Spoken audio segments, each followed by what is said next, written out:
उस रात जब काव्या ने दरवाजा खोला, उसे नहीं पता था कि बाहर रखे लाल जूते उसकी जिंदगी ही नहीं, उसकी आत्मा भी छीनने वाले थे।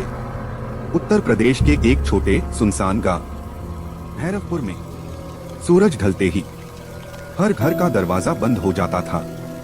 लोग जल्दी सो जाते थे, बच्चों को बाहर निकलने की इजाजत नहीं थी और कोई भी रात के बाद अपने घर के बाहर रखी चीज को हाथ नहीं लगाता था, क्योंकि पिछले कई महीनों से गांव में एक अजीब घटना हो रही थी।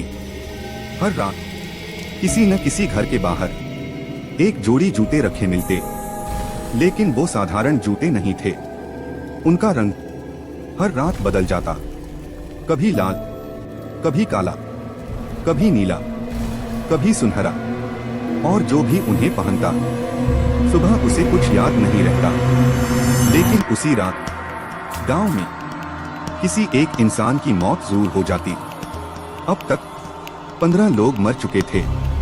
गांव वाले डर के मारे रात को बाहर झांकते तक नहीं थे। उसी गांव में रहता था रामस्वरूप, 60 साल का बूढ़ा आदमी, उसकी पत्नी सावित्री और उसकी बेटी काव्या 18 साल की, इतनी खूबसूरत कि लोग उसे भैरवपुर की परी कहते थे। उसकी बड़ी बड़ी आंखें और मासूम मुस्कान जिसे भी देखती उसका दिल खुश हो जाता। लेकिन किस्मत उसके लिए कुछ और ही लिख चुकी थी। एक रात तेज बारिश हो रही थी, आसमान में बिजली गरज रही थी। काव्या खिड़की बंद करने बाहर आई, तभी उसकी नजर दरवाजे के सामने रखे चमकते लाल जूतों पर पड़ी। जूते इतने चमकदार थे कि अंधेरे में भी साफ दिख रहे थे। सबसे अजीब बात, बारिश हो रही थी, लेकिन उन पर पानी की एक बूंद तक नहीं थी। काव्या जैसे सम्मोहित हो गई। वो धीरे धीरे उनकी तरफ बढ़ी। जैसे ही उसने उन्हें हाथ लगाया, उसके कान में एक बहुत धीमी आवाज आई, हमें पहन लो। काव्या घबरा गई। उसने पीछे मुड़कर देखा, कोई नहीं था। वो जल्दी से जूते उठाकर अंदर ले आई। सावित्री ने देखा तो डर गई। उसने चिल्लाकर कहा, इन्हें अभी बाहर फेंक दो। लेकिन काव्या उन्हें अपने कमरे में रखकर सो गई। रात के ठीक 2:13 उसकी आंख खुली। कमरे में उसने देखा जूते खुद ब खुद फर्श पर चल रहे थे, धीरे धीरे उसके बिस्तर की तरफ बढ़ते हुए। काव्या चीखना चाहती थी, लेकिन आवाज नहीं निकली।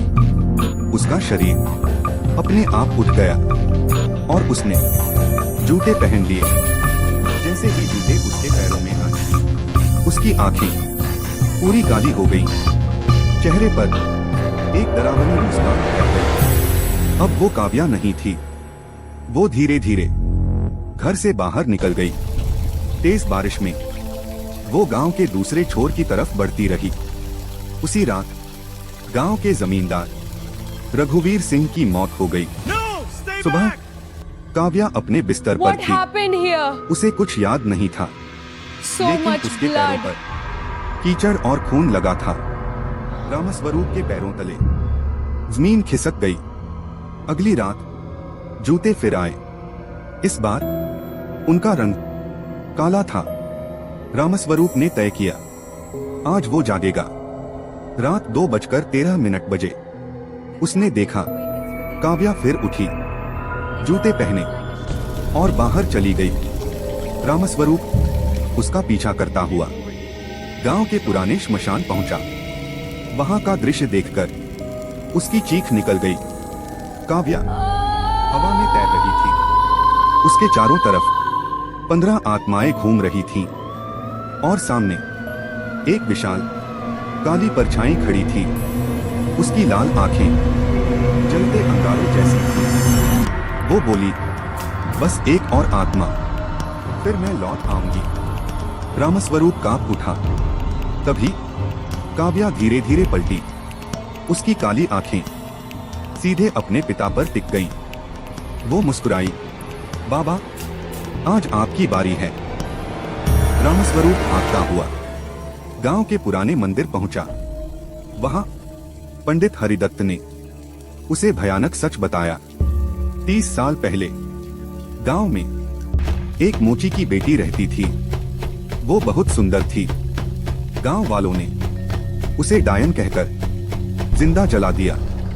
मरते वक्त उसने श्राप दिया, मैं हर सुंदर लड़की के शरीर में लौटूंगी। उसकी आत्मा इन जूतों में कैद हो गई। अब वो 16 आत्माएं इकट्ठी करके फिर से जीवित होना चाहती थी। 15 आत्माएं मिल चुकी थीं, 16वीं आत्मा चाहिए थी। रामस्वरूप की उसे रोकने का एक ही तरीका था, जूते को श्मशान की अग्नि में जलाना। रामस्वरूप दौड़ता हुआ श्मशान पहुंचा। काव्या उसकी तरफ बढ़ रही थी। उसने कांपते हाथों से जूते पकड़े और जलती चिता में फेंक दिए। अचानक पूरे श्मशान में भयानक चीख गूंज उठी। काव्या जोर से चीखी। उसके शरीर से लाल धुआं निकलने लगा। 15 आत्माएं आसमान में उठी और गायब हो गई। काव्या बेहोश होकर जमीन पर गिर पड़ी। सुबह सब शांत था। जूते राख बन चुके थे।